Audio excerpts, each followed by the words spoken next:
Salut sama sistem pemulihan bencana di Indonesia ini. Kayaknya kita lagi ikutan tren sosial eksperimen, teman-teman. Berapa lama manusia bisa bertahan di dalam tenda darurat sebelum tentuan administrasinya cair? Katanya mau bangun kembali lebih baik. Tapi kalau progresnya secepat siput, kayak jalan di tempat, mau bangun kembali atau mau nunggu sampai bencananya terlupakan. Biar kita paham, fase pemulihan bencana itu ada dua tahapan besar.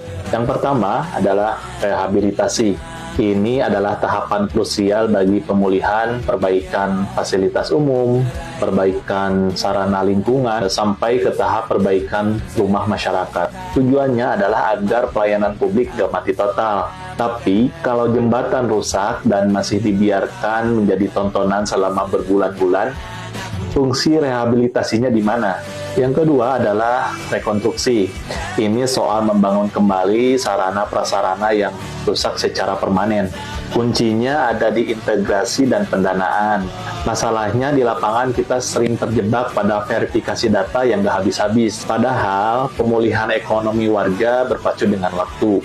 Setiap hari yang tertunda adalah beban ekonomi bagi para penyintas bencana. Keburu Ramadan datang, warga masih ngabuburit di tenda darurat.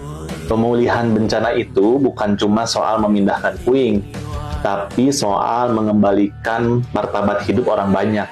Jangan sampai prosedurnya lebih rumit daripada bencananya itu sendiri. Menurut kalian, apa sih hambatan terbesar dari pemulihan bencana ini? Coba tulis di kolom komentar.